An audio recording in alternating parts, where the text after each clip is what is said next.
We're live. Welcome to the Monday, February 5th Hartland Selectboard meeting. Start time is 5:35. Before we get going on our regular agenda, I would like to take a moment to welcome our new town manager. Thank you. John started today, and we're looking forward to a successful time as the next Hartland town manager. So congratulations and welcome. And thanks. I appreciate it. It's yeah, first day. Okay. And I think I forgot to tell you, we're asking you for a 10-minute acceptance speech. Oh, I'm absolutely ready.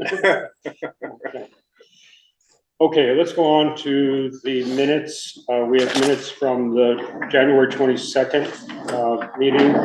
I would entertain a motion to accept them. So moved. Thank you, Clyde. A second? Second. Any discussion?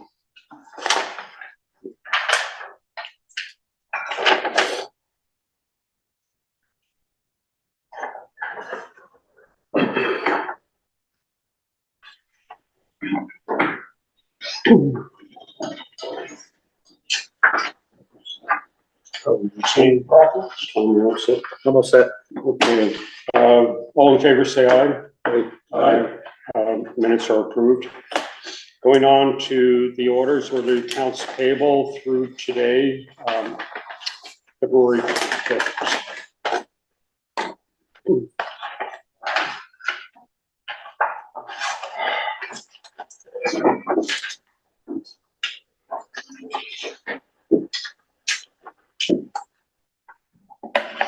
Okay.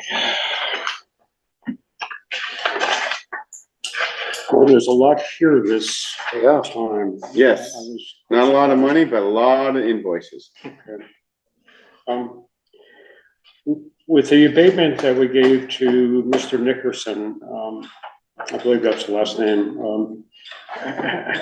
Where does that come from? So that's just an expense to the general fund. The general fund. We don't have we don't usually book any money for the adjustment, the abatement. Okay. That's only been the second one in the 5 years I've been here.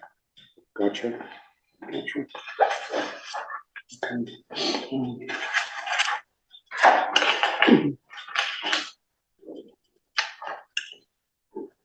I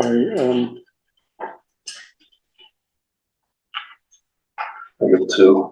Go ahead. I have another. We'll divvy it up. This is kind of a historical question. The change in the Martinsville hydro contract. Yes. Did the town garage ever get put onto that? So the town garage, Jay got with me last week and has finally been able to get it to work. So it will start showing up, if not March, April at least. Okay.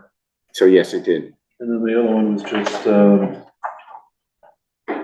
SG Reed Truck Services for 14. That's towing the truck that was. Microphone best in a record, I guess. 14,000 just to tow a truck. Well, they had to lift it, raise it. There was two wreckers up there. I believe it was the two big wreckers were up there. Because they had to get it off the plow.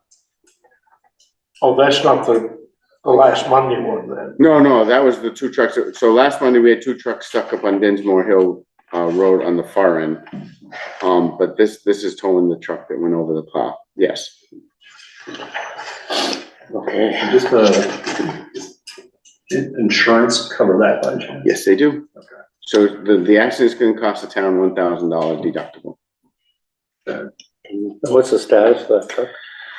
I haven't touched base with them, but most body shops are running 6 months. So I'm figuring another 4 months before we see the truck. But I will follow up with that. Getting parts, getting things lined up. And Jim actually touched on the two things that caught my eye. One, I was going to ask about the hydro, just to see where things were. I didn't understand the entries there. And the second was the towing bill. Towing bill, yeah. Still stagnant. Yeah, it was. Any other questions for Martin?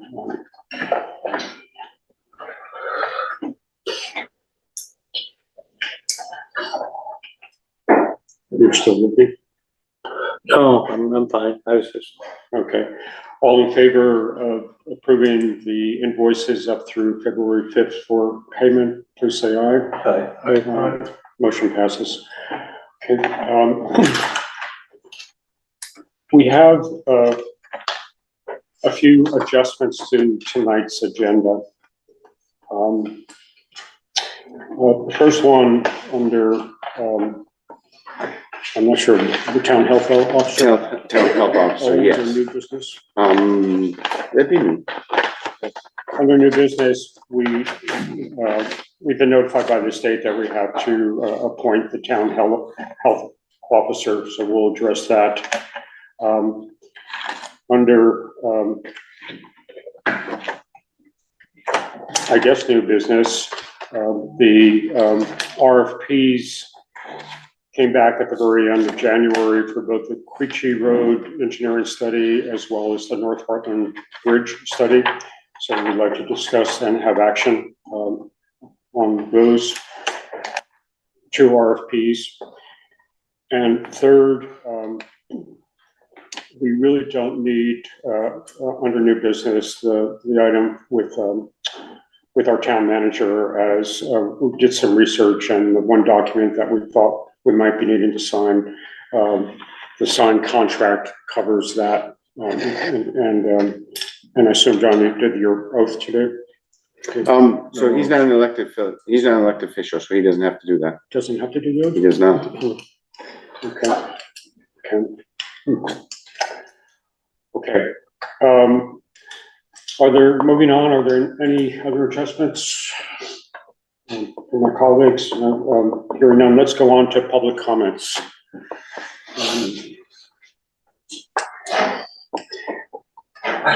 Anyone in the wings there, Martin? Nope, nobody in the wings. I do have a question, but I'll check up with Mark. I'll catch up with Mark later. Okay, thank you.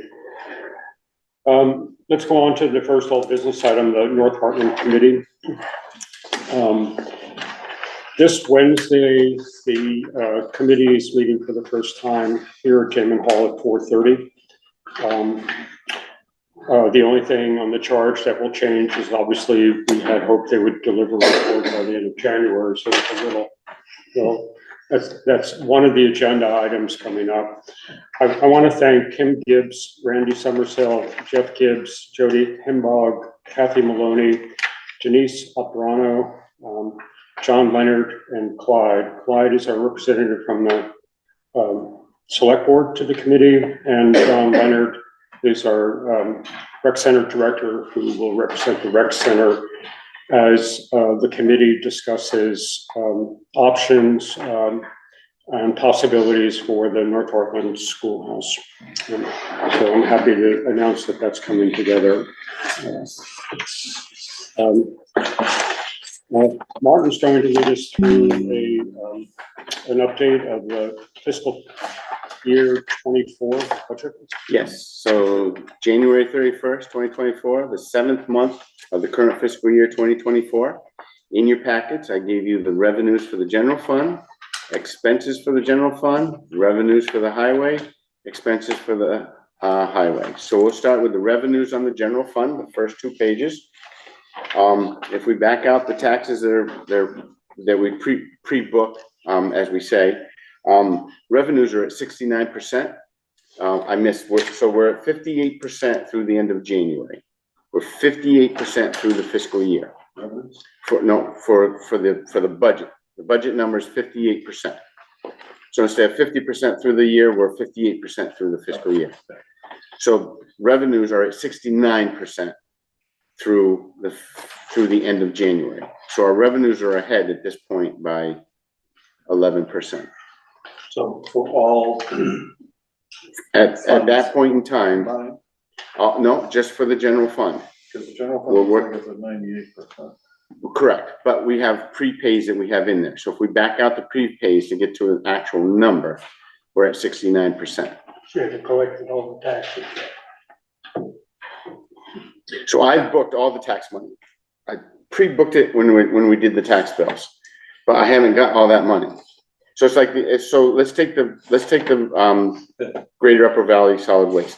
I pay them in July 1st, but we've booked the expense for 12 months. So I take out 11 months and just do 1 month for that time. So I can get to a true number. Right, but on the revenue side. On the revenue side, be the same, I do the same thing.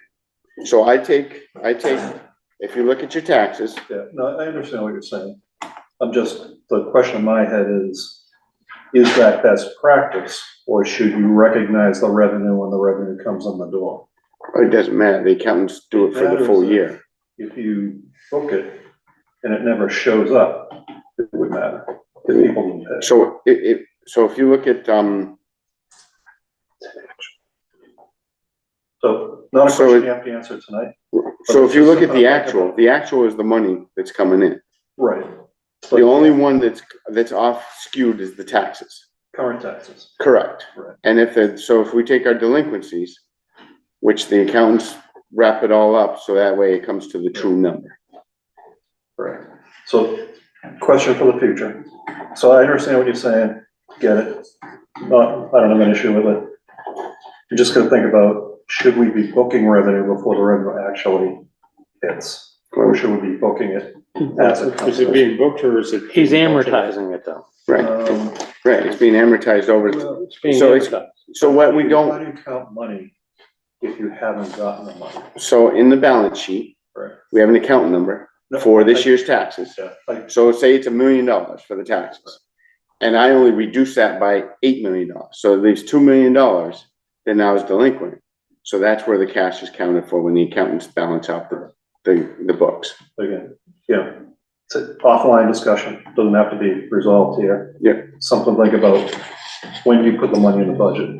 You put it in hoping it's gonna come in, or do you put it in when it comes in? Hoping when it comes in, is how it's always been done. Okay. Did we have an excellent year on investments? We have so far, so we have 1.5 million in two different CDs. One CD has $1 million, one CD has 500,000.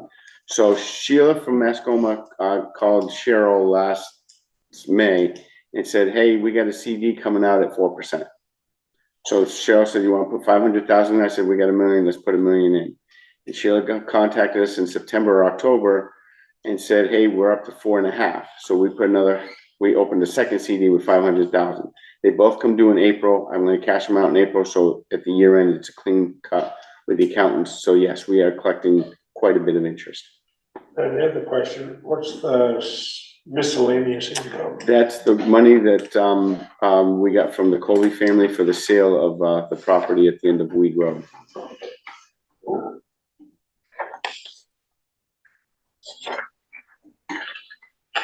You must have other miscellaneous income, right? We do, That you don't yeah, walk, right? yeah, it's like, Yeah. yeah, I mean, yeah, it's not a lot of dribs money, and yeah, drabs, exactly, yeah, dribs yeah. and drabs, yes, Tom. That's correct. If you look at the grants, the grant money is included in that number, but that will be expensed on the general fund expense side at some point through so the posted ill goes through the library, they get that grant every year. The MERP grant is new this year, but the library is gonna be spending that for an ADA, inspection, so that's gonna be already spent. And the charitable foundation and the Vermont Public is also library funds for books and different events, so that will be spent. So if we go to the next page, the highway revenue. We've received all the highway revenue from the state. The taxes obviously are, we booked at the time. The only money we are not gonna receive should be the third page in. Hold on. Should say one of one, highway fund. Oh, hold on. We're on the next, or the expenses. Highway Highway. revenue. Highway Yeah, but revenue. it's after all. Oh, it's after Yeah, it's general way fund in, expenses, way in, sorry. yeah. Yeah, I gave it to you guys in order. I know, I gave it to you guys in order and I don't. Sorry about that.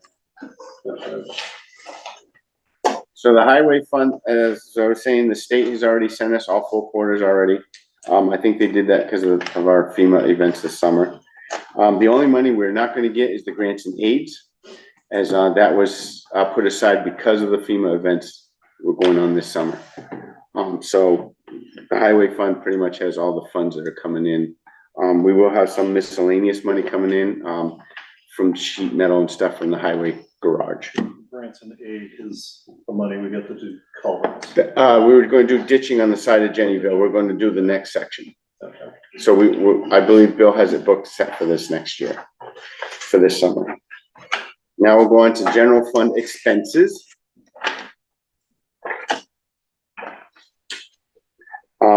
So as I said, so general fund expenses, page 1, we're pretty well in budget. Page 2, assessments, obviously, we've paid more, sorry, May yes. I ask you a question on Yes. page 1, a general question? Under constable, I know the large supplies would be the radio that we purchased. That's correct. I found myself just wondering, what is the state of our constable services right now? It's a little off topic, but. So he's still putting in, 72 hours last month, over the weekend and at nights. And is that pretty typical? Yeah, that's pretty much what he's doing before also, yep. I think it was just under 1,000 miles we paid him for. Do we get a report, like what he does for those 72 Yeah, hours? he does, yeah, he writes up a report, Can we occasionally get that, just so we know? absolutely. Yeah, I will email him tomorrow and get you guys the report each time he does it. Under select board, you have payout, was that Mandy? No, that's Cheyenne, Oh, for, for taking notes, yes. I just got to write up your guys' time cards, and the third Monday you should see, the third Thursday you'll see, paychecks. 5,000, is that where you said it was this year? Your decimal point's 2 points to the right, you gotta come to the left. Take off 1 0. Your decimal point's too far over. That and all the returnables, I can actually go and buy a bottle of wine. Under, I'm grateful. I'm grateful. we are too. Under assessments, as you can see, it says we're over budget, but that's pre-planned because a lot of the payments are due in July and August, so that's standard operating procedure.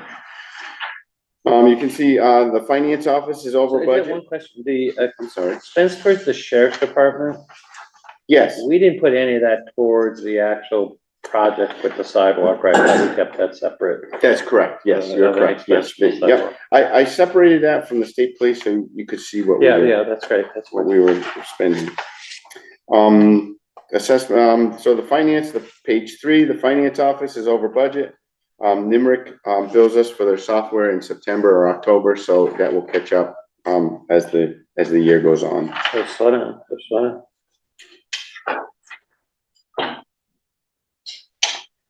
On the planning commission, have the legal fees not come in yet? No, there's not, we've paid, I think, 2 bills. One was $425, and the freshest one that I think might have been in this batch was like $800. So that's under the professional services. That's correct, yes. And I see the Conservation Commission just booked a trip to South America? I haven't seen the bill yet. We approved that.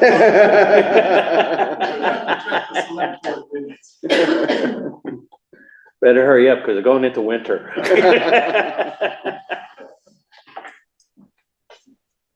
That's it, directly. All right. Like I said, the finance budget's over. That'll catch up because of Nimerick's billing. We go to the next page. Everything's pretty well in line. The North Hartland School shows a negative because the windows that we paid to get fixed last fiscal year got the money in this fiscal year. We received. Yes. you haven't spent any money, but what's tax mapping under the ordinance director? Shouldn't that be under listers? So they have theirs. So the ordinance officer had his own tax mapping also, but since we don't have a ordinance officer, he used some of that also. I think he used a different program, if I remember. I'd have to go back and look at the bills. I believe he used a different program. Yeah, I wouldn't call it tax mapping, it gets confusing. Just, you can call it GIS or something like that. Also, just be, We can change that. ordinance is spelled wrong in the line item. Yes, it is. Ordinance. And then in, Come on, say it right. Ordinance. Page 5, the rec department is, slightly above. They will come in probably, a little over budget this year as far as payroll, but if you look at the revenues are way ahead, so I believe the rec department will be fine. What's the, what was the maintenance, or what were the maintenance projects? So we put up new basketball hoops. We had to redo the, tennis court up in North Hartland. So those kind of, took, precedence this year. So we didn't budget that stuff. We did not, John. So if the general fund needs the money, we can go to the rec board and they get some money in their building fund, we can always transfer it over. But I think we'll be fine this fiscal year. Page 6, everything's looking right intact. If you look at capital improvements at the bottom, you'll see the rec center, 2228, Damon Hall, 2228. That's what we've paid the architect so far, John, for the work on the buildings. If you look at the Jennyville culvert, that's what we've paid Otter Creek so far this fiscal year. We paid them other money in the previous fiscal year. So that maybe brings up just a topic for discussion.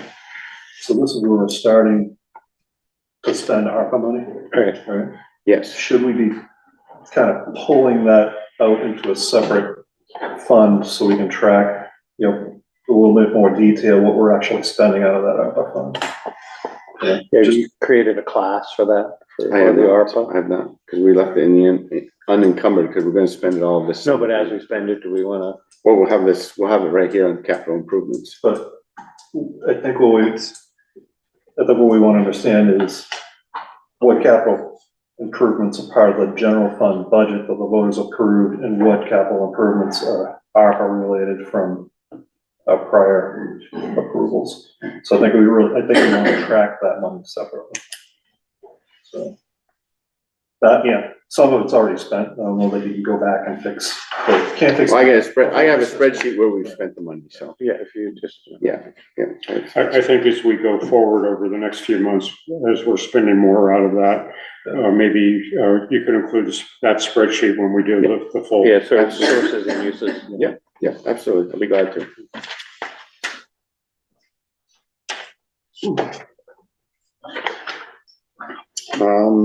Page 7, pretty much in line, buildings and grounds are right in line.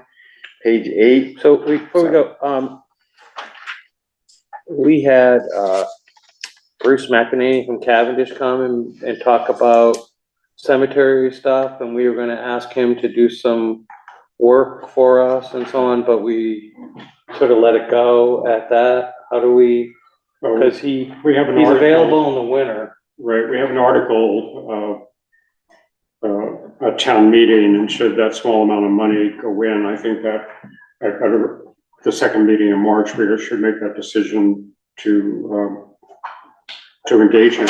We have it on your future agendas, the cemetery. But I think it's a good point. We didn't put anything, did we put anything specifically in the budget next year to cover that work?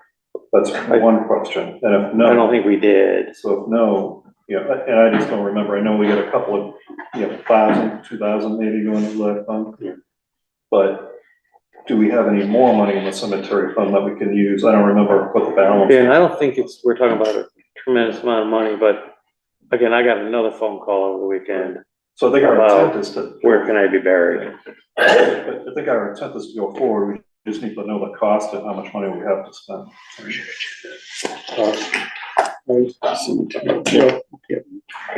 Tom, maybe we should just put it on the agenda for the very next meeting, and we'll. Yeah, even if it's So we can. $1,000 or whatever it is, you know, but because he can help us during the winter. Right. Just to, we're having this little side conversation. What we're talking about is a prototype project on one cemetery to begin to identify if there's any open spaces, essentially. We'll be using some technology to do that, and we've have already talked to someone about the possible engaging that person in the work. So that's will come up real soon, so we'll get going on that. So do we want to ask him for an agreement so we can approve it? We need to tell him what we want him to do, I guess.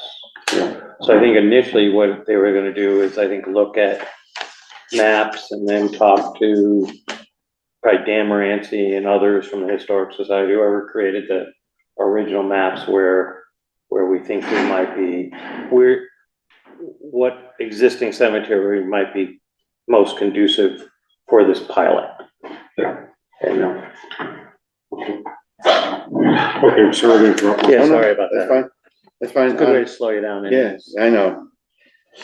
Page 8, appropriations, the rest of the money will be sent out at the next select board meeting for the fire department and the volunteer fire department and the rescue squad. Green Mountain, cleanup usually goes out in April or May is usually when they ask for it. So that'll be at 100%. Go to the next page is the library. I'm sorry, I didn't follow. What are you saying? Appropriations. So No, I the see the line items, but, So the other half of each of those payments will be at the next select board meeting, oh, okay, because we'll have the rest of the money collected, or got it. the bulk of the money collected. Next page, the library, they're slightly under budget at this point. I believe they may end up over budget because we have payroll that's more than what we were budgeting, because they redesigned how they're doing it. So, the general fund says 62.46%. If we back out our prepays that we've prepaid to date, we're at 55%. For an actual number, so we're 3% below where the budget, the general fund would be at this point. So I think we're gonna, and that includes the work that we did at the rec center. That includes the ARPA money we've spent so far on the architects and the architects for both projects. So I think the general fund's in pretty good shape. Just remind me, so we're 92%, 55% if we subtract the prepays, and what do we take items for prepays? So assessments, we've paid 113,565 ahead. The listers, 3,358. Appropriations, $22,934. And if we back that money out, it gets us to 55%. Does that make sense? The highway department is going to run a deficit unless FEMA sends us the money in the meantime. They keep asking every day for more and more information, and it's different every time. So if you look at the admin should be right on budget, as you see at this point. Summer maintenance, the next category goes into the next page. Yeah, I have a question as well. Oh, sorry, go right ahead. I just want to make a footnote, Martin and John, that when we did the Rose report some years ago, we emphasized the importance of fixing the cracks as preventive maintenance. Mhm. And I'd like to make sure that just given all the summer activities that go on, that actually is a priority to maintain the investment that we have made over the last 2 or 3 years with that. Yeah, and is the culvert 329%? Is that's what you're talking about with the FEMA? Yep, the subcontracting is at 108,000. The culverts are at 39,000. Okay. And the hard pack we're over because of the FEMA event. Yeah. Okay, thank you. So on the FEMA event, I think what I heard you say is that they're asking for additional information. That's correct. What kind of information? So they're asking what kind of material we put on town farm today. They're asking, they wanted a GPS and a picture of each culvert, which Bill went last week and took and sent to them. It is just something different. This is happening throughout the state, Okay. especially if they get a different FEMA official, because they keep rotating out. I ask different questions. So we've been lucky. We've had, she's been Yeah, awesome, but Any risk that we're gonna hit a roadblock? I don't know the answer to that. This was supposed to be wrapped up 3 months ago. And what do we think we're gonna get for? It's gonna be between 136,000 and 139,000, but we're only gonna get 80% to start with. The state will give us the other 10%, so 10% is gonna be on us.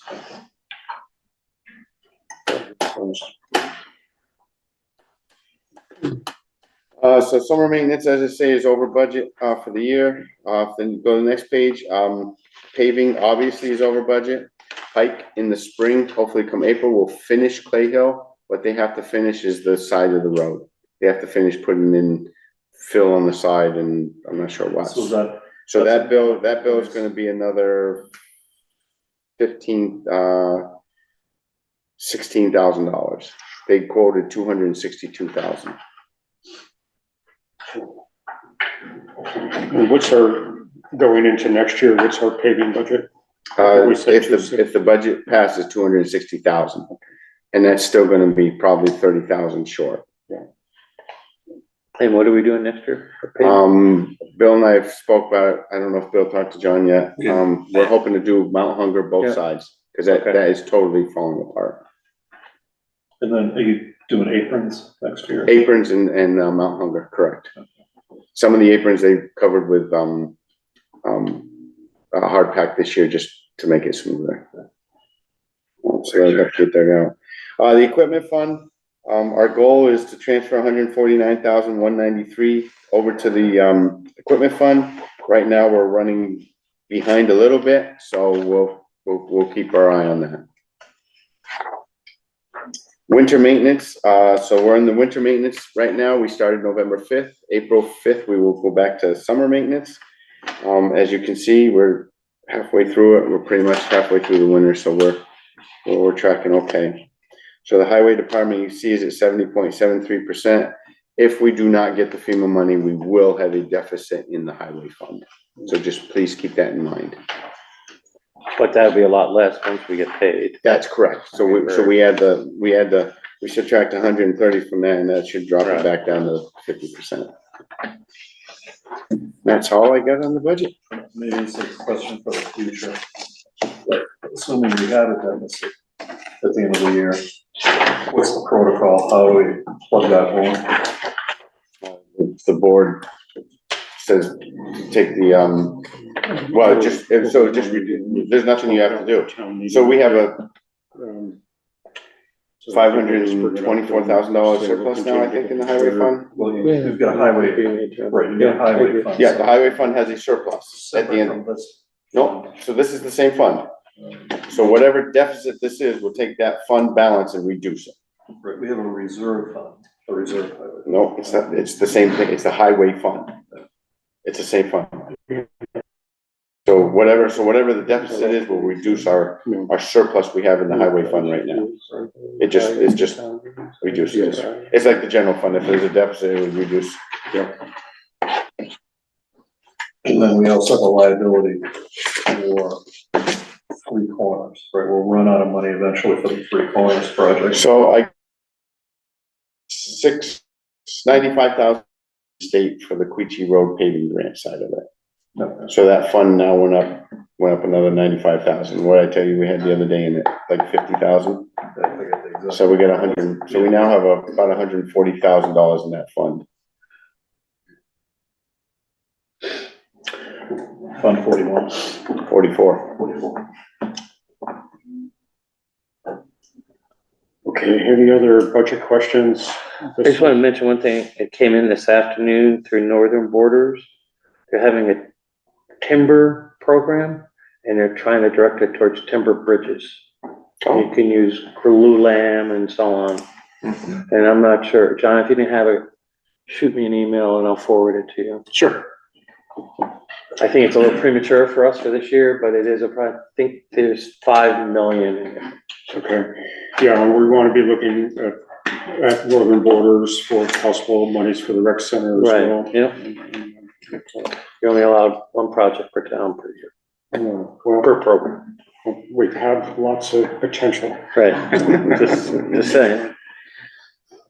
Okay, the next item under old business is town meeting. This is just a general discussion. my goal,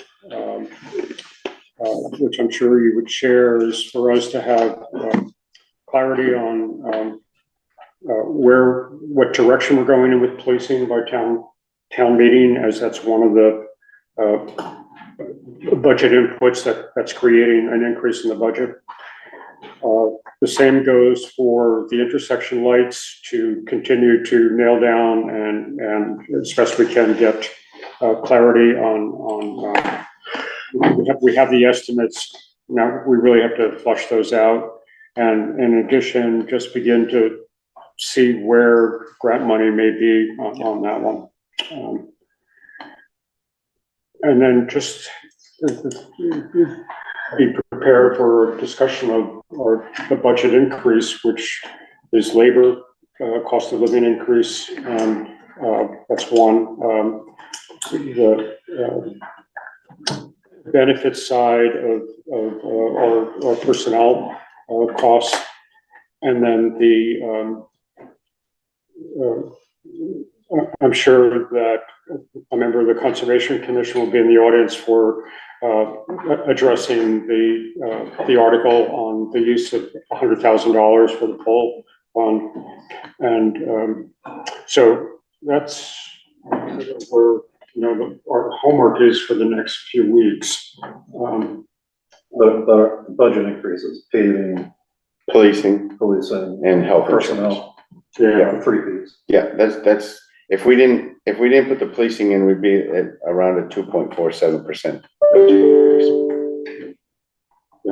so I think we can come together. Again, our contract for policing is due July 1st, but we need to really move around keep focused on that. In that part. So there are other thoughts on town meeting that we want to? Well, I guess just the format for town meeting, so it doesn't have to be a presentation on the budget, right? Or, So, but our general town budget, as well as, I'm assuming, the fire department budget, is John Yes, Sanders. yes, yes, he will. Um, It's gonna follow right as the articles that right, we've done. so I guess, is John doing a? yeah, what I've asked both Tom Yenneral, John, and Martin to be doing is to get together. We have a goal this year of having a very short, precise budget presentation. Okay, so look at last year's meeting and then just subtract like 45 minutes. Last year's so was my Cover pretty the quick. same content. Last year's was pretty quick. My plan is to do the presentation, but Martin, we talked briefly this morning. Little You know, sister. I can do the 20,000 foot view, and if there's, I mean, there's not a Detailed lot that's questions. changed. I mean, No. most of the line items remain the same. There's a few big areas to Yeah, talk about. Correct. And we're gonna send out the mailer with the warning tomorrow Okay, in the mail. And we've highlighted those specifics in that mailer. that'll be easy. That's exactly what we need to be thinking about, Jim, just to make sure that we are prepared. John and I, and possibly Tom, will have a meeting with Matt Dunn. And probably Martin should sit in on that too. As moderator, we want to make sure that what he's seeing. And I think we're all concerned, just as a town, with the impact of the school budget, and what is it, more than 82% of the school budget? 15.5% increase. Okay, what I was thinking is the impact on our tax bill is, what we're talking about is 20%, and they have 80% of the tax. Right, bill. right, yeah. So I think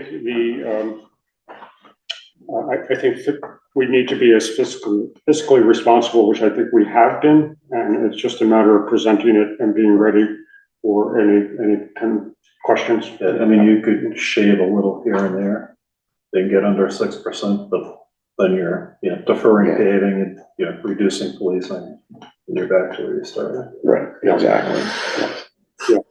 Yeah, it's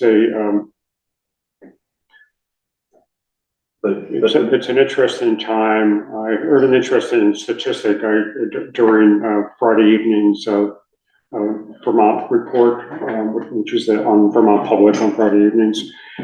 And one of the journalists was in this very discussion of the schools and the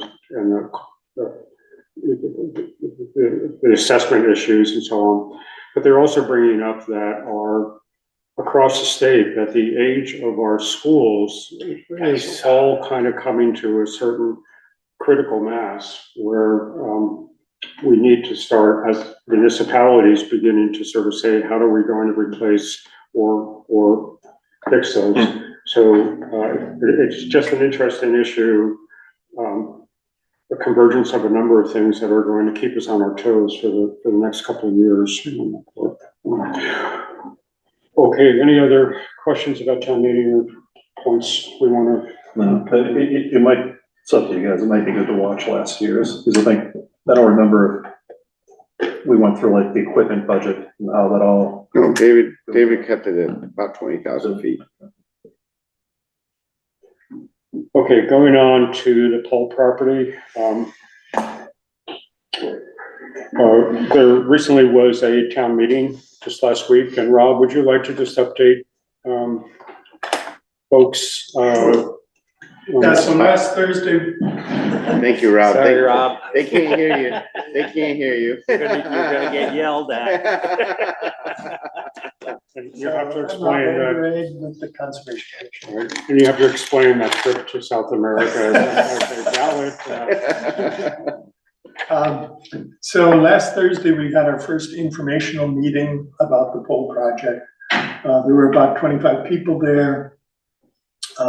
Peg Narens from the Land Trust was there, and she gave sort of a brief overview, and then we just opened it up for questions. The crowd seemed pretty enthusiastically supportive. I think no one made any negative comments. Both Phil and Martin were at the meeting. We're planning a second informational meeting on the 28th. Again, it would be in the evening. That's a Wednesday, probably at 7 o'clock. I was just finalizing that today with Peg, so I think that that's what we're aiming at. And we will probably send out a listserv post or two, just broadly describing the project again, so that people know what's coming, and we'll do that before the town meeting, obviously. So, and then at town meeting, we're planning a brief presentation. It would either be me or Jennifer Wade, I think. We'll talk about that at our February meeting, which is the 14th, and figure out those pieces. Sure. Are there any updates from the Land Trust on the process and anything more from the Vermont Housing and Building? Yeah, nothing that I've heard. Whether Peg has heard from the Housing and Conservation Board, I don't know. And they had those two appraisals that they were trying to reconcile. I don't know where that stands. She was at the meeting. She was fairly vague about a lot of the details, because I think we just don't know a lot yet. But I think that if we can get our $100,000 committed, then at least they have that to go to VHCB. Yeah, VHCB. Yeah. And other funders, and say, we are starting to, we have local support as demonstrated by this vote. I think that they will either soon or have already started a quiet phase of private fundraising, going around to donors and trying to get some commitments of big chunks of funding before they open it up to a more public fundraising effort. So that's kind of what I know. Okay. Well, on behalf of the board, I want to thank you for having the first town meeting and now scheduling the second. I was quite pleased that we had the 20-something people here, and there was really good discussion of, during it, during that time. So, There were some interesting things that came up that I had not thought about before. Gary Tratchier pointed out that the place, the 7 acres that's set aside for potential housing in the future is not in a current floodplain, but it's close. And if climate change continues to raise our floodplains, that area might be subject to flooding. I don't know how big a concern that is. And I think that's something for whoever is planning to try and develop that to worry about. But at the moment, it's not in a floodplain. I think the floodplain ends at the the other was a suggestion that maybe that 7 acres could be used as a source of town water, that we could put some kind of a water plant there. Because if we can conserve 75 acres of land, that protects the aquifer from contamination coming down from above better than most 75-acre chunks of land in town. and I did not want to talk about this at the meeting itself, but Rob was at meetings where I have discussed this. Should a community housing project fall through, that I think as a town, we should be sure that there's language in the easements that the town could potentially use that property or property along Route 12, part of that property, to put a new town garage up, or it could be used for a municipal purpose. Ms. Marin said they have done contracts like that, where the easements or have pure conservancy in mind, but there's also some acknowledgement that the town may want a functional piece of that property. The other thing I'd like to mention to my colleagues is, should this article pass, or when this article passes, in conflict, I am thinking that we should discuss writing a letter from the board to the Vermont Housing and Conservation Board to show our backing, that our town is both engaged in this money toward that, or encumbering the money, and we as a board sort of support that. I think since they are a large player in this, I think that could be useful. Yeah, no, I think that would be really helpful. The other piece about this, using the 7 acre for municipal purposes, I think that in the plan that the land trust has at the moment, they would try to find a partner who would do the development on the 7 acres, and then they would sell the property to that developer. And that money that they got for the sale would go to offset their costs in purchasing the property to begin with.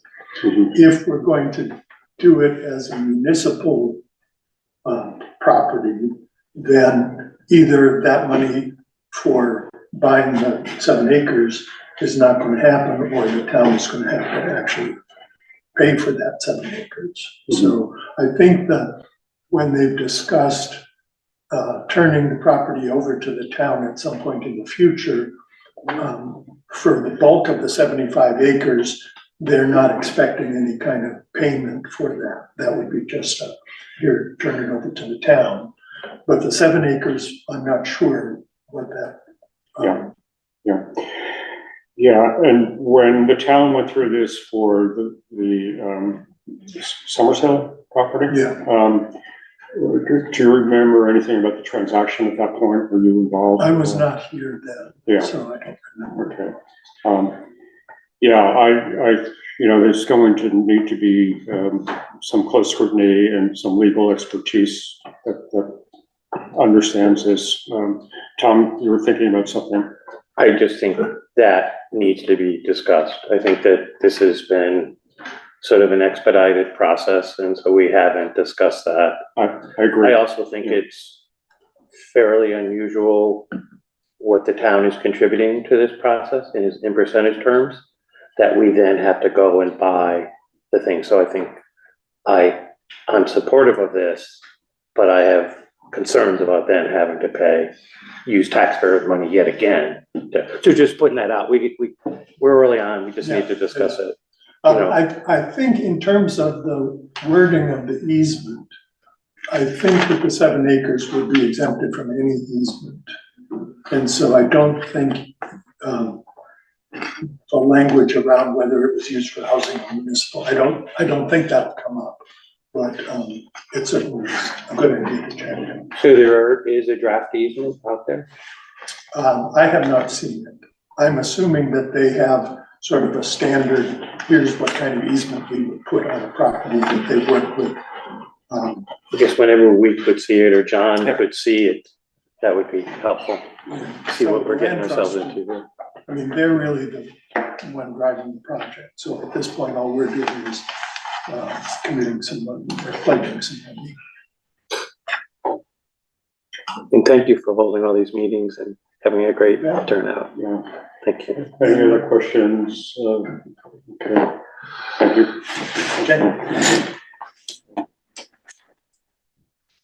Okay.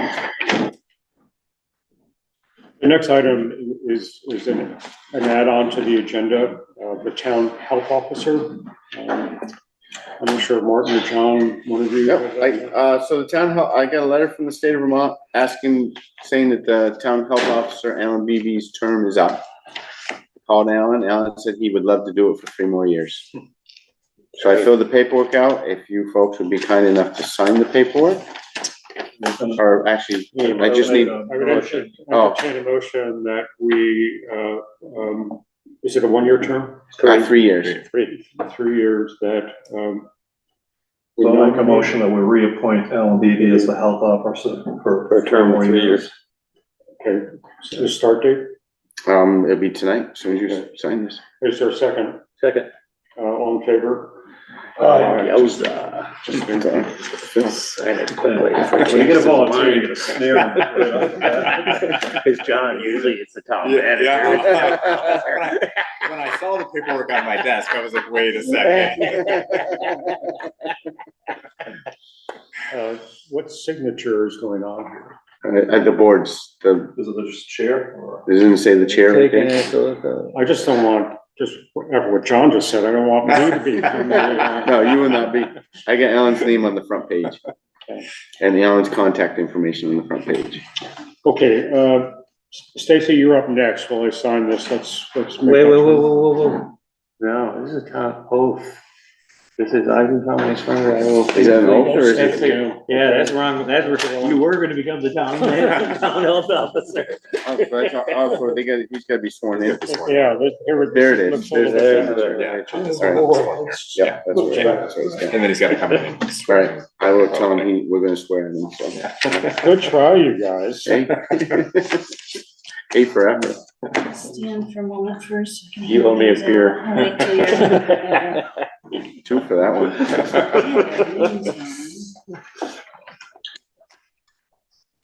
We're gonna take one. See, I'll just keep one. If you had a handout, I lost it. You're all set. No, there's no handout in your packet. You need one. You need something else. Everybody gets one. Everybody should Everybody get gets one of one. those, yeah. Okay. But before we get to that handout, so I'm Stacy Bradley here, Chair of the Board of Listers. The first item we're bringing before the select board tonight is, just an annual, sort of, regular item that we do. It's, so each year by the second Tuesday of February, we have to certify whether we have any appeals or suits pending on the grand list that just closed out. So for right now, it's the 2023 grand list. The Board of Listers can certify that we do not have any suits or tax appeals pending against the as-built 2023 grand list. And so this is just the Board of Listers as well as the Select Board signing, attesting to that fact. And then this document gets handed over to the town clerk and they sign it and attach it to the front of the grand list. Yep. Okay. Just kind of makes it legal. So if you guys could sign that, and then we'll pass it on to Brian.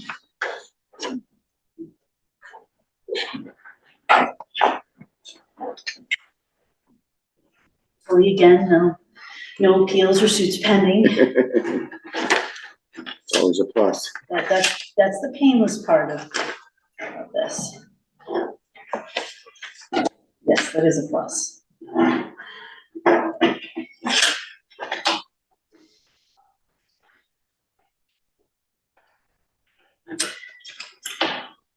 The other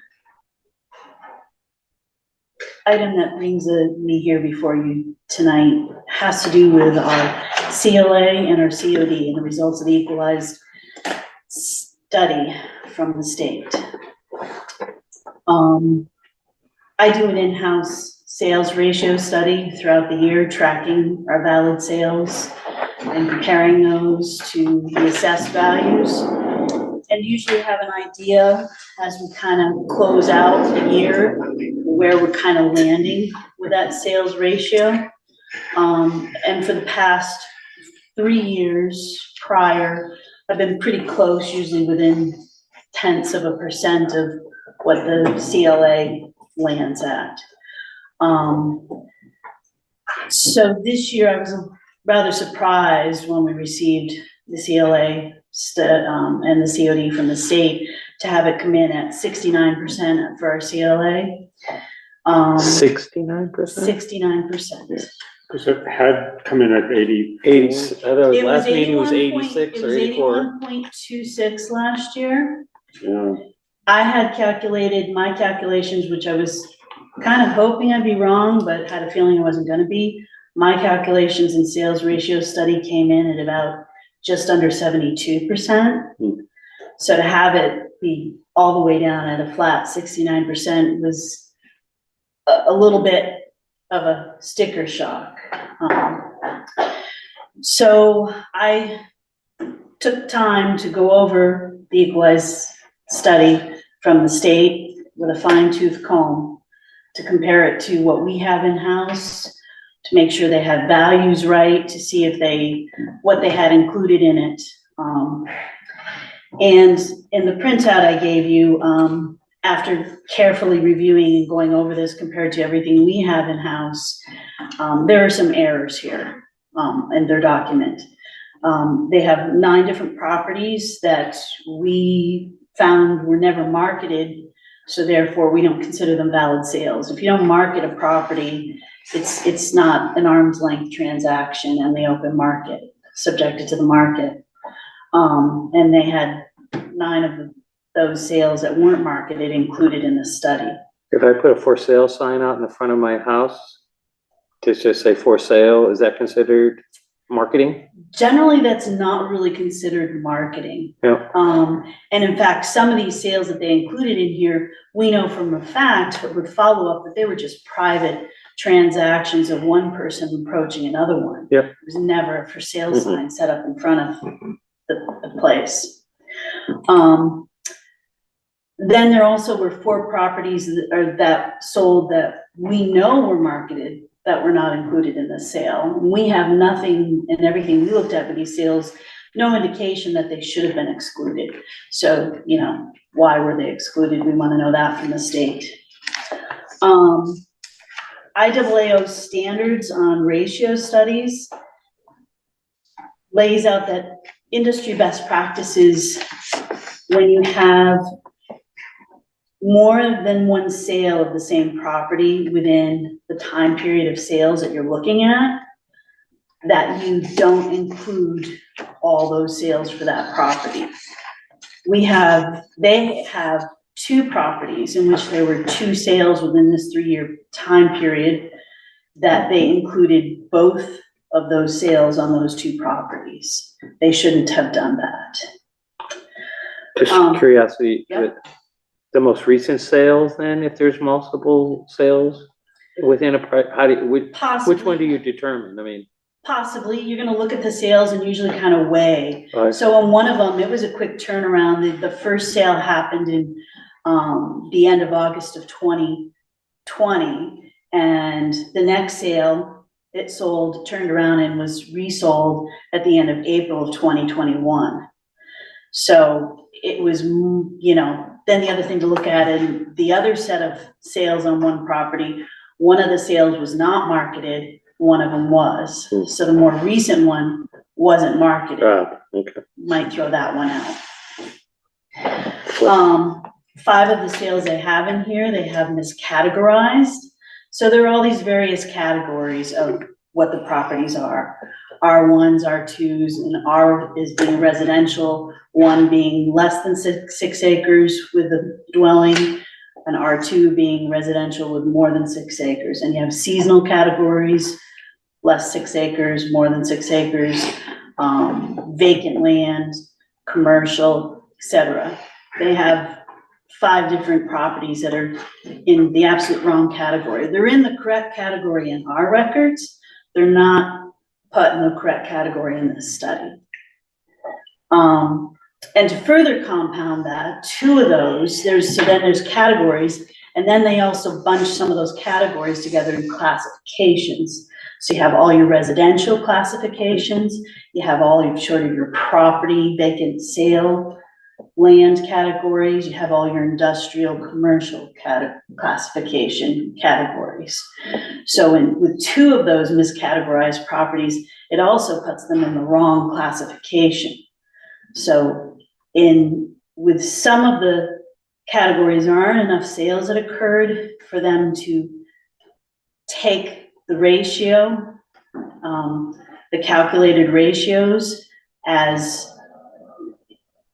it's not considered valid because the sample's too small. So then they go to the classification category for the particular ratio percentage on those classifications. So if you have things misclassified as well as miscategorized, and you don't have a whole lot of some of those properties, you can really start skewing the results. And then they also include, you know, to top it off, Cobb Hill, 3 of the sales that occurred. And, you know, as I stated, I listed here, you know, there's a strong reason why we generally consider those invalid sales. It's a housing cooperative, it's its own category.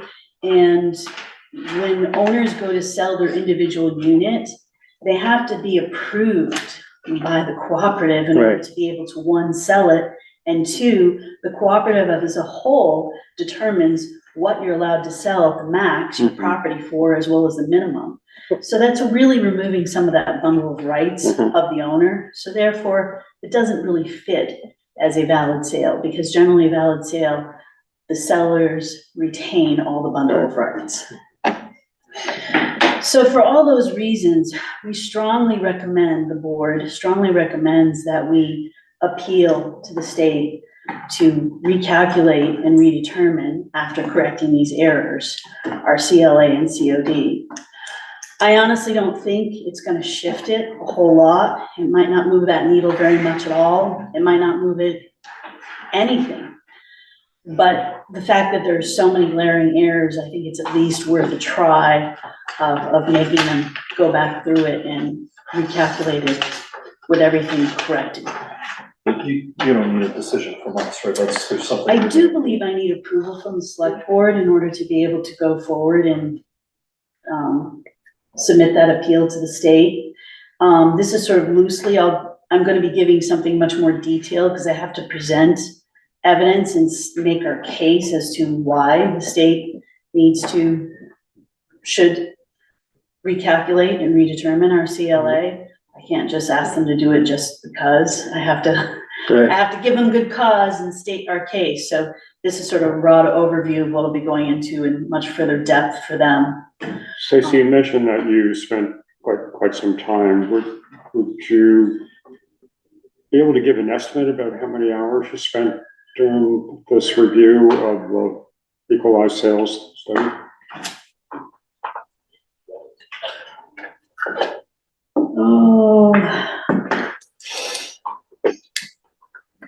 Probably close to all total of somewhere between 15 to 20 hours. Yeah, and you're projecting that you would need more time to. Not a whole lot more time. I have all the information now. Basically, it would just be expanding it and taking this and laying it out for them. Maybe a couple hours, 3 more hours of time to lay it out properly for them at the most. Yeah, yeah, I just wonder if there's not a cost, there is a cost benefit here, if you spent approximately 20 hours or so, more or less, and need another 5 to 10. Oh, not that much. And we're not going to really get. I don't know for sure. It could bring it back up over 70. It could bring it closer to 71%. Yeah. I mean, that's not huge, but 69% is huge. So. And do you have, this is neither here nor there, but do you have a sense from your listserv amongst your peers, whether this is something that's happening in other towns, that they're finding some mistakes, or? I haven't actually asked, to be perfectly honest. You didn't mention, what is the COD? COD currently that came in from the state is 26.3. So we're triggered for reappraisal. That's not going to change. Right. The CLA is no longer the trigger anymore anyways. And we're just having to wait in line for the queue anyhow, because everybody's booked through 2027 that I have picked up the phone and spoken to. So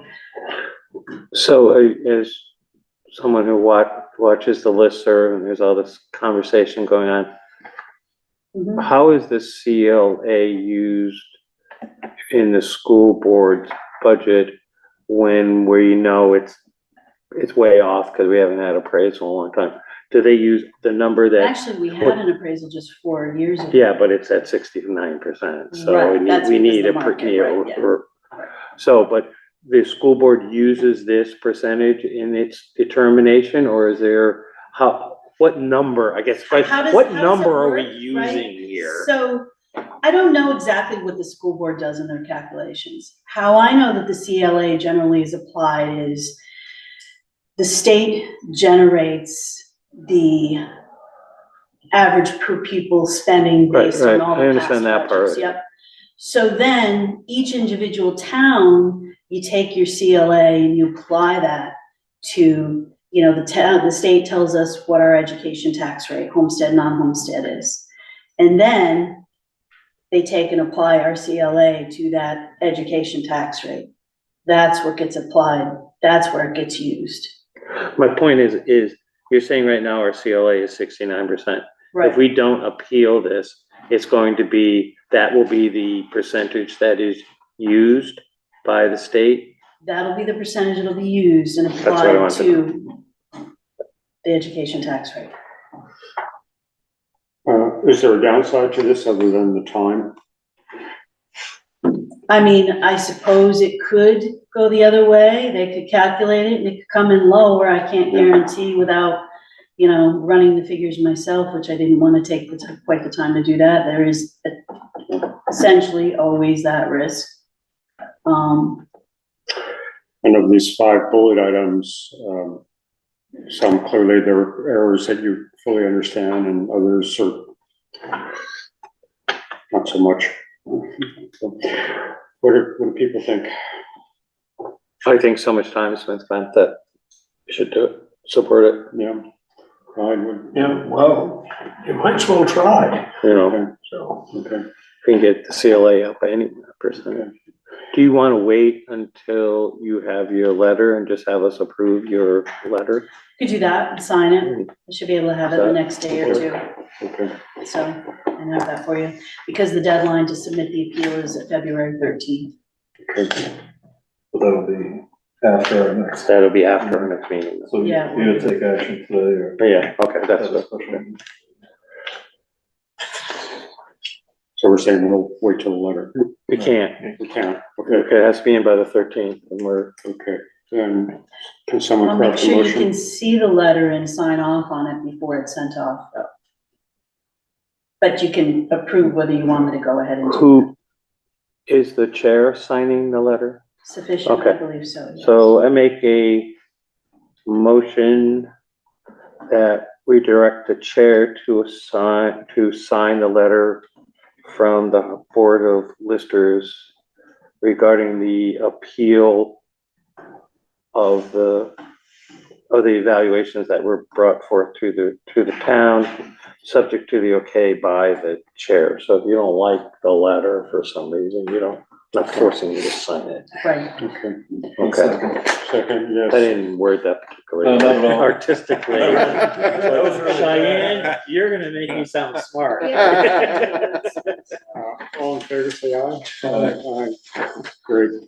Thank you, Susan. you're welcome, I wish I had better news about it, but. Okay, the next item is again an item that disappeared because of an adjustment. John is going to start the discussion of the two sets of RFPs, one for the Hartland Quechee Road and the second for one of the bridges and North Hartland. Correct, and I apologize, I got up to print copies of this for everybody, but my printer's out of paper and I don't know where the paper is. So, again, that's a day one problem. We'll solve that problem tomorrow. So we did get, Tom General had put out the RFP for both projects, the Southern Bridge, other covered bridges in North Hartland, and the Quechee Road. We got 3 proposals back for each project. And then myself, Tom, and Bill had a chance to review them, score them, and then chat about them today as well. So we'll start with the Southern Covered Bridge proposal. John, just to clarify. Yeah. Bill is Bill Barrows. Yes, I'm sorry. Yeah, correct. Correct. So we got 3 proposals to do the load rating for the covered bridge. We scored them. I would say there was 2 were very close. One didn't score very high, so it was not much discussion on that one. And I think ultimately we, based on our collective experience, decided to go with. We're recommending that the board go with Heritage Engineering for $11,700, and we can provide more information on each proposal. What were the other costs on the other proposal? The other costs were, I would have to grab it. I don't have it in front of me. Sorry. 2 were similar. I think one was 19, one was 11, and then another one was in the 8 to 9 range. So all generally speaking, similar. And again, two scored pretty similarly. But in terms of the methods they're using to do this? Yep, so there was 4 criteria that we scored them on. There was the completeness and responsiveness to the RFP, the format and the clarity of their proposal, the technical scope, the completeness of what they proposed, and then the cost. And each of those were weighted individually. But in terms of the technical piece, are they both doing this load analysis the same way? They were, and they both had similar experience in doing the work. Okay. Yeah. So, and then for the Quechee Road, again, there was 3 different firms this time. And this one was a little bit more all over the board in terms of costs. One came in very high. 2 were more in line. But I think, again, based on our collective discussion and experience with the firms and folks and how they scored, we are recommending that the town go with Pathways Consulting. The cost for that one is approximately $30,000. I mean, one of the proposals, just, for discussion, came in at about 90. So there was a pretty significant gap in price. So Go I'm ahead. gonna be grumpy. I don't really like voting on things. I haven't even seen it. I agree. And I haven't had a chance to review costs or whatever. Is this like critical that we do this tonight? There is a timeline for the bridge, I think, that to get the report back by April Oh, or spring, so, I don't have a problem with the bridge. I have a problem with the Quechee Road. okay.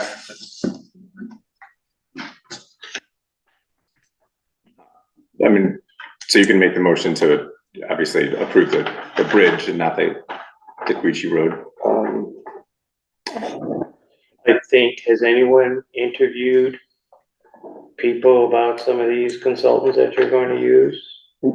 We have not interviewed them. I think we have, the three of us, Bill, myself, and Tom, have experience with all three of the firms. So I think all six of the firms that submitted proposals. It's something we could, if you want, if there were specific questions, or we can certainly do that. So, I mean, I think the bridge piece, if it's only 10 grand, we should have done that years ago. Well, really, well, okay. So the Quechee Road piece, I think we could wait, have a discussion, look at the proposals, right? The other thing I think we should think about is, I don't know the answer to this. Do you do an engineering study now? If realistically, you're not gonna do that project till 2025 or 2026. Too early to do an engineering study, these things will change. I think we're gonna need to look out for, look for funding and the like, so I think it's not premature. Right, you're gonna need a bond. I mean, I don't think that, Quechee Road's falling apart. yeah, so. There's parts of it that are falling in before Webster Road, so it's more sooner, it should be looked at sooner versus But later. the cost, if you're talking about paving are you talking about paving the entire road? I'm talking about we're gonna have to fix it section by section, because the cost of doing the whole thing at once is, Let me yeah, sorry. ask, give a little pause here. I think this discussion actually goes to the gist of what we're talking about, is that the Quechee Road is a really complex project. Whether it's broken apart and funded in different pieces that way, or whether there's a bond that's floated and we address it much more aggressively. I'm hoping that the engineering study will give us insight to what are the bad areas, and just, I travel that road all the time, and many of us can attest to, yes, it's in bad shape, and it's been patched, and then 3 years later, it's in bad shape.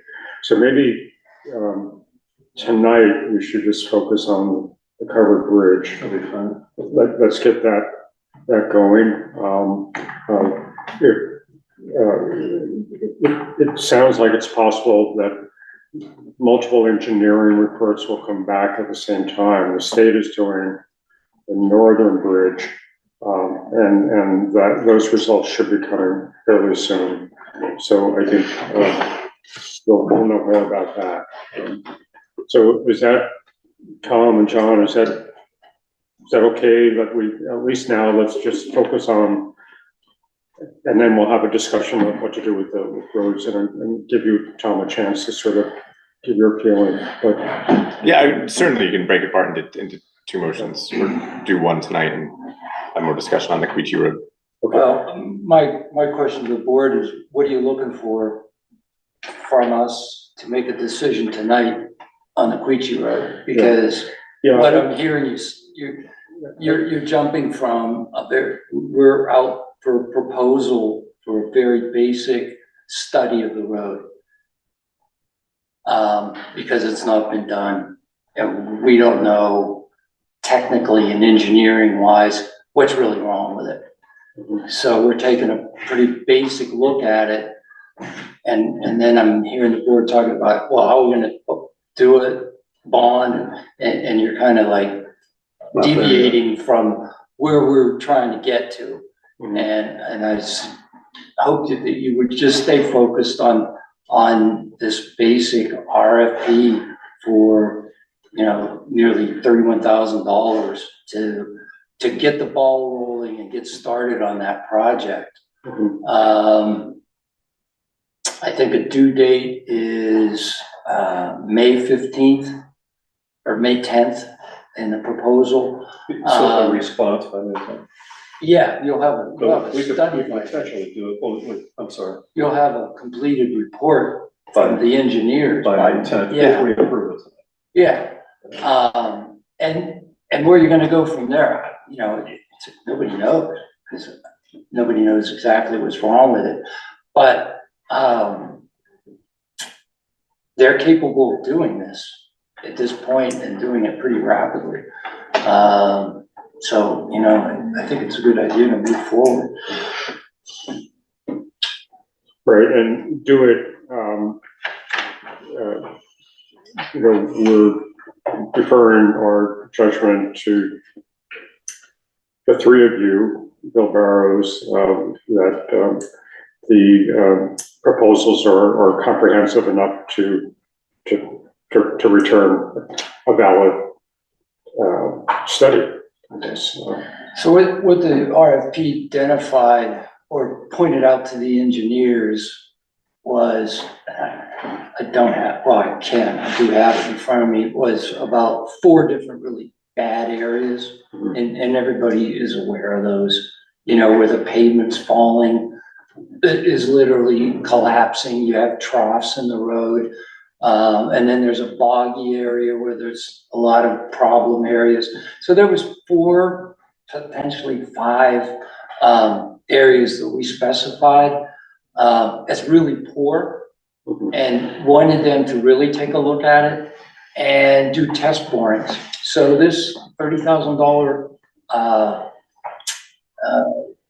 study is going to include multiple test borings 200 feet apart, so that they have an idea of what's happening underneath the soils, so they can design, come up with some basic ideas for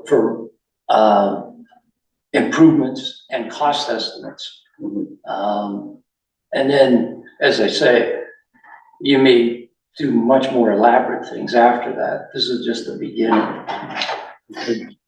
So, and it also, the study is also asking for an analysis of all approximately 6 miles of the road, of its pavement, and to create priorities as to what work would be required in different areas. Would you just overlay it? Would you remove pavement and overlay that, or rebuild it? I mean, there's obviously some areas are going to be total rebuilds. Right. Yeah. So it's fairly comprehensive. And let's see, three engineering companies looked at it. And part of that was to come up with any ideas that we really overlooked, and give us feedback. We could have changed the RFP midstream, and everybody said, you've got the right approach. Okay. No one, well, they didn't say we had the right approach. Let me rephrase that. They didn't specify anything that No they one thought came they back were. and said you're missing a piece. or Yeah, something like exactly. that. Yeah. Okay. Yeah.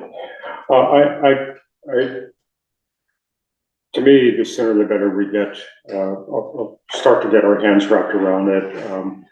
I, like all of you, have no idea where the money's gonna come from. Well, the Quechee one, we've assigned it's the ARPA funds.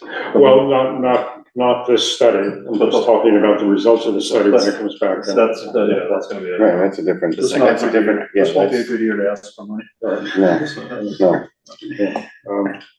no. So again, your the recommendation is for who with the Quechee Road? Pathways Consulting, Okay. 30,690. Okay. So what we did with the weighting of the criteria 45% of it was for, the scope of the, project, whether they understood it and convinced us that they were gonna do what we were asking them to do. 35% was the, cost. And, so, we had some really good, proposals, but some of the costs were phenomenal. Ranging from 30,000 to 60,000 to 90,000. And a lot of that was, the subcontractor they were gonna use to do the test borings. Different companies had different contractors, because we asked them to specify who they were gonna use and what that cost would be, knowing that would be a large part of the, cost of the project. And we could see that, you know, the costs on the test borings varied as much as 50% from one company to another, and that drove the cost of the overall cost of the study. And the local companies really won out because they just didn't have transportation costs. I don't want to dig too deep here, but the borings, are they just in the areas that were identified as problem areas? Yeah. Okay.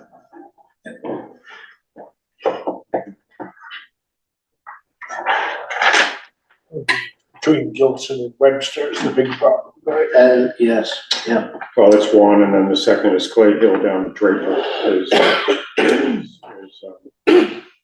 a bog. You know, it's just wet, it was just, Yeah.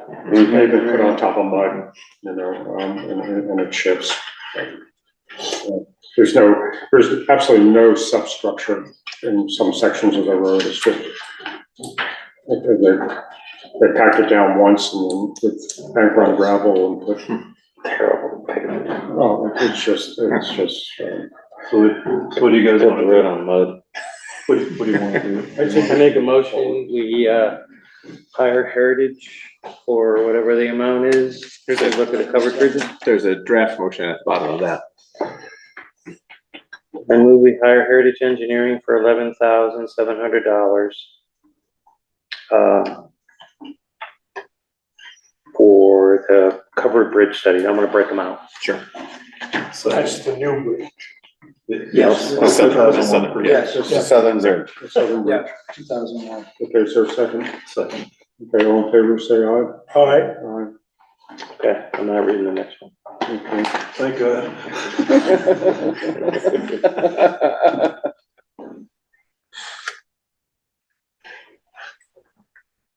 It's right there, Clay. yeah.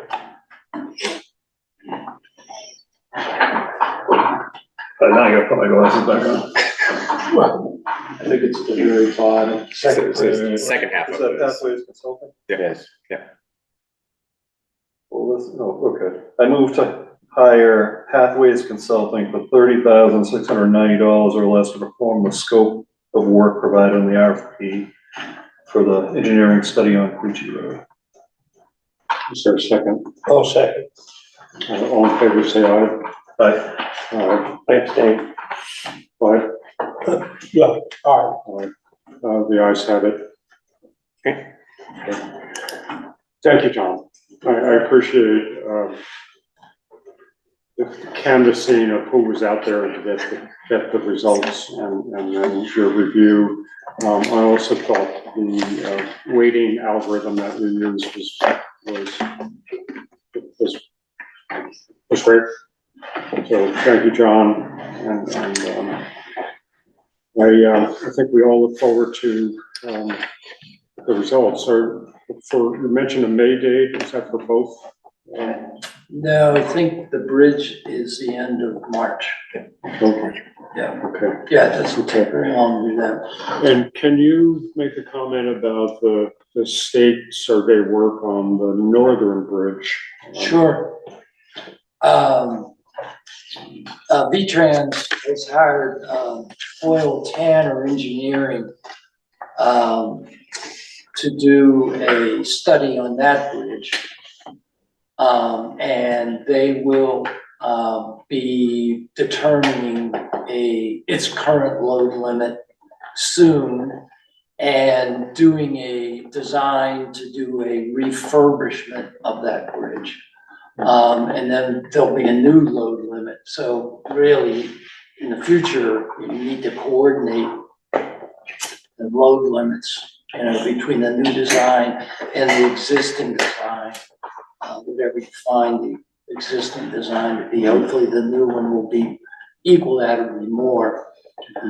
V-Trans will soon be approaching the town with the results of this study, or maybe even before the results, to give you options as to what you want to do.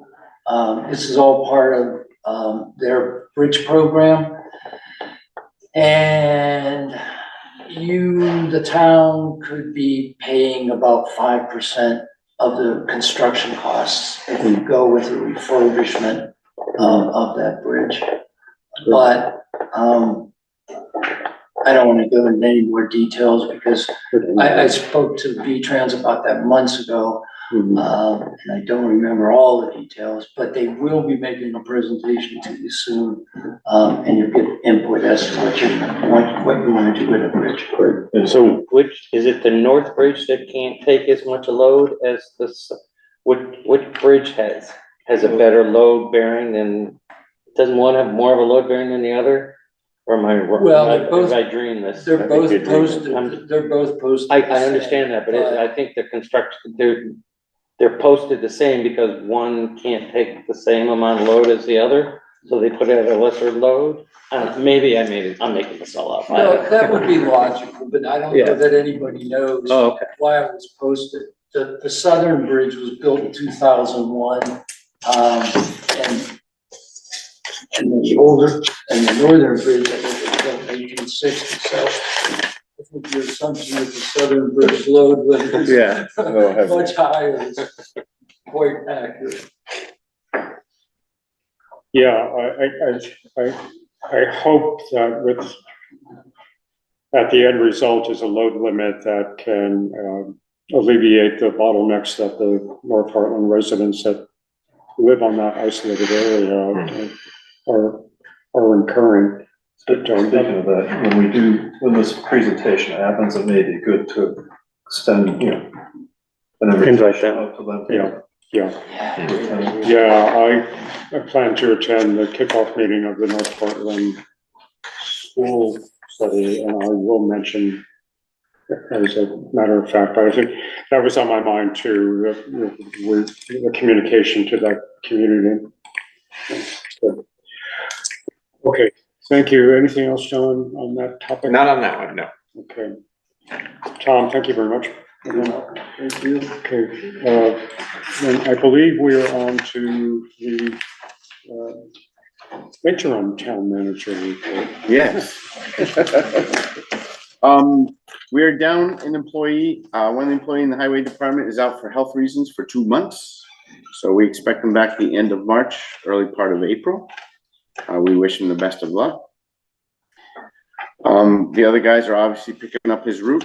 We're down a truck also, so the routes are taking a little bit longer. So if residents can keep the patience as they have so far, we greatly appreciate it. Because obviously one truck, one person, it takes a little bit longer to get all the routes done, so. And the guys they're doing their best to stay up with it. Yeah.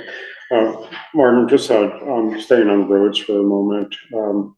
You and I have talked.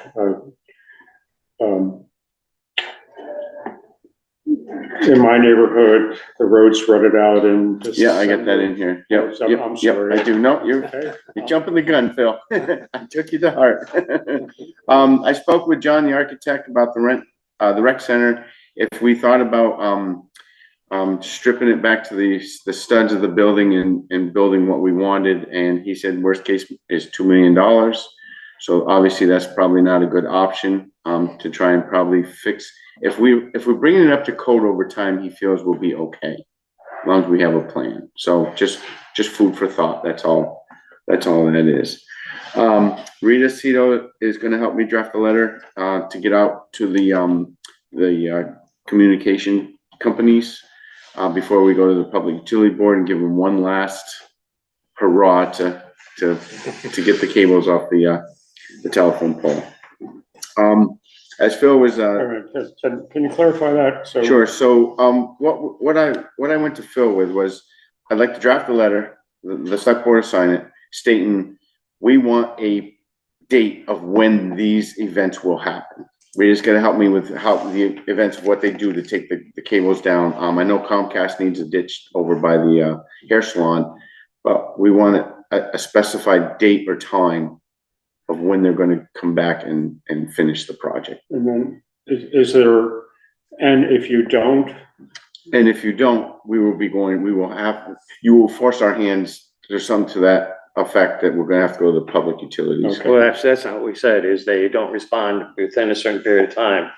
We'll have the attorney write a letter and we'll send it to the PUC. yeah, Yeah, This so is- that's how we'll. This is end our the last shot Yeah. at being yeah. nice. So I just want to make sure that that last Yes. paragraph is in there Yep. to say we're. It no definitely longer- will. And I think we need to have a date certain to have a response. Right, yeah, absolutely. Yeah.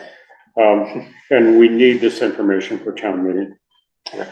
Okay, There's no question about that. all right, I'll get right on that. The back roads, we've had 3 mud seasons so far. The mud season does not take all the water out of the road, so there's still frost in the road. Residents have asked us to grade. We can't grade because the roads are still frozen further down. They refroze with ruts and potholes. I have gone out and driven the roads that I've gotten some complaints about. They're rough, they have potholes. We had rain we had rain to make the mud, which creates the potholes as we had all summer long. I cruised along at 20-25 miles an hour and there were potholes. I got tossed around a little bit, but unfortunately, there's nothing we can do this time of year for the ruts and the potholes. So I ask you to be patient and we have a nice dry spring and hopefully we can get the roads graded. So the roads at this point, it looks like we're getting more rain Saturday, maybe. So we're gonna have a warm up and start it all over again.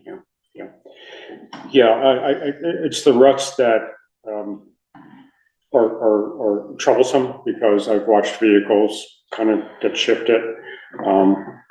And I understand that there's nothing we can do, we can't move frozen ground. And the real shame for me is, we went into the winter season with the roads in really good shape. Yes, they were. Yep. The rains in December really, they really hurt it. Yep. Town meeting is March 5th. We'll be upstairs. There will be no Zoom available. Jan will be kind enough to be there with, I spoke with Chico with, microphones so people can be heard. And they're gonna record it? They're gonna record it, yes. Yep, they do each year. Have we had Zoom in the past? We have not. Okay. Not for town meeting. Not upstairs. Not upstairs, correct. June, we had a business meeting last Thursday with the fire department.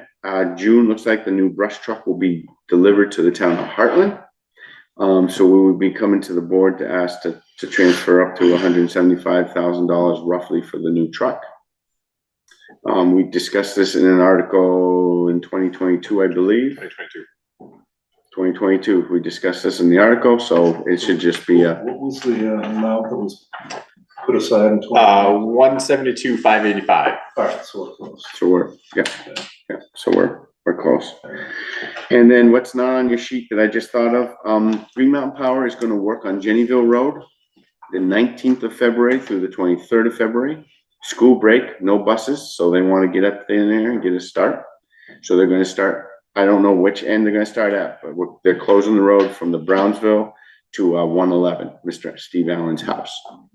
They're closing the road? They're closing the road. They're gonna have the trucks out there cutting trees. During normal business hours. 8 to Then they'll- 4. Yeah. 8 to 4, Monday through Friday. February 19th to February 23rd. I've put it on the website. It will be on listserv. We'll start at the end of next week so people don't forget in the meantime. So you're gonna go over Denver? Get out of there. It's that or best.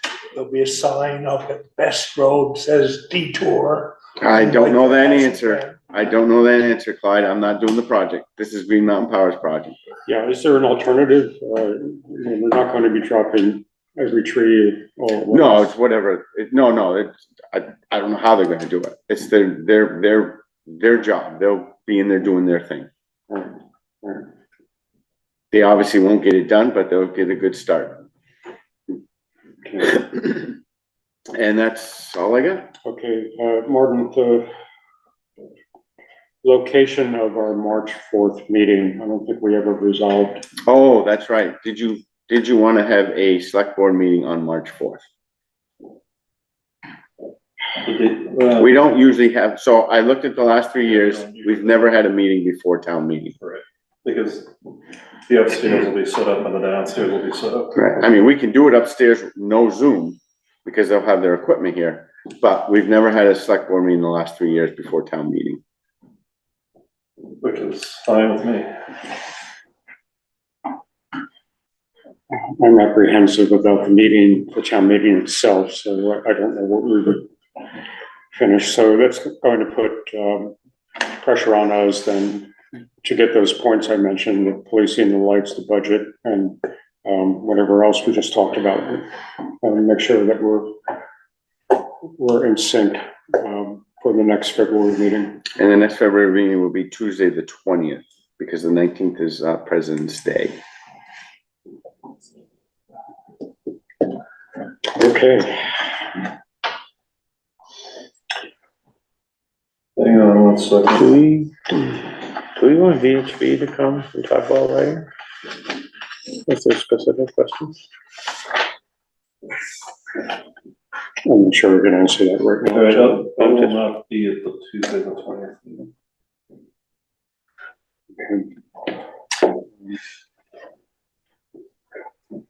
Okay, are there any other questions on the town manager update? That's all I have. Okay, any correspondence? No correspondence this week. Okay. And I think we're finished. I didn't answer your question because I don't know the answer. But I think, let's figure that out.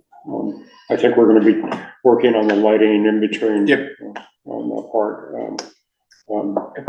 I think it's pretty technical, Yeah, I made myself a note too.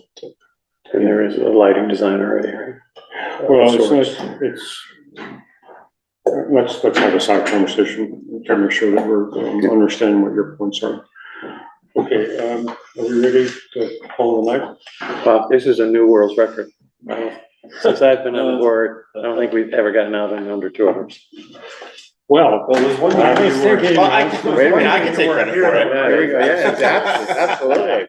What was that speech you were going to give? Yeah, sorry. Okay. Did I hear a motion to adjourn? I just heard ridicule from this side. Ridicule? It was a Thank you.